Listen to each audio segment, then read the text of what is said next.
अस्सलाम वालेकुम, आपको एक बार फिर से खुशामदीद करती हूँ मोरविश कुज़ीन में। आज मैं आप लोगों के साथ कश्मीरी चाय, जिसको नून चाय भी कहते हैं, उसकी रेसिपी शेयर कर रही हूँ।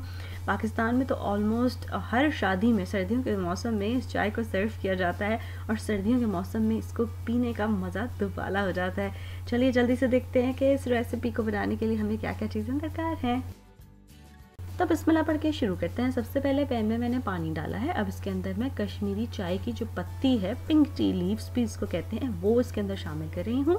इसके साथ बादियान का फूल, दालचीनी का टुकड़ा और चंद इलायचियाँ इसके अंदर डालूंगी। इसको उबाल आने तक पकाऊंगी। फिर इसके अंदर बेकिंग सोडा शामिल कर रही हूँ।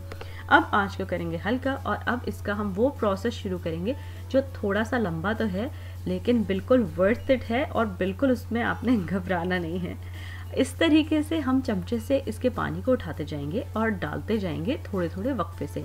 इसको इरेट करना कहते हैं। इस तरह इसके अंदर हवा की सर्कुलेशन बढ़ती है और इससे जो चाय का रंग है वो आहिस्ता आहिस्ता आप देख सकते हैं कि चेंज हो रहा है और ग्रीन से वो पिंकिश टोन में कन्वर्ट हो रहा है।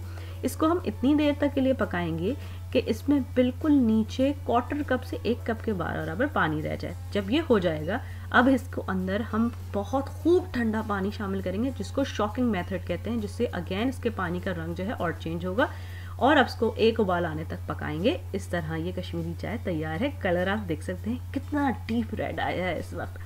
अब इसको मैं किसी कंटेनर में आप डाल दीजिए, अच्छा सा छान लीजिए और अब इस कहवे को आप तकरीबन 1 हफ्ते तक फ्रिज में रख सकते हैं। तो इसको ये चाय ऐसी है जिसको आप पहले से बना के भी रख सकते हैं अगर किसी को सर्व करना चाहें। जब भी इस चाय को आपने तैयार करना हो तो इस आप पतीली लीजिए, उसके अंदर दूध गर्म कीजिए और उसके अंदर ये कहवा शामिल कर लीजिए। चाहें तो चीनी डालिए, वैसे तो जो ऑथेंटिक नून चाय है उसमें नमक डाला जाता है। इसको आप जो है वो कप में निकालिए, ऊपर से पिस्ते के साथ इसको सर्व कीजिए और इस कश्मीरी चाय को फिर अपनी फैमिली के साथ एंजॉय कीजिए। अगर आप इस रेसिपी को अपने पास ट्राई कर रहे हैं तो प्लीज़ मुझे ज़रूर बताइए कि ये आपके पास कैसी बनी। कुछ और सीखना चाहते हैं वो भी ज़रूर बताइए। मेरी रेसिपीज़ को पसंद करने का, उनको सराहने का बहुत शुक्रिया। अल्लाह हाफिज़। अगर आपको ये रेसिपी अच्छी लगी तो इन लिंक्स पे ज़रूर क्लिक कीजिए ऐसी और बहुत सी मज़ेदार रेसिपीज़ के लिए।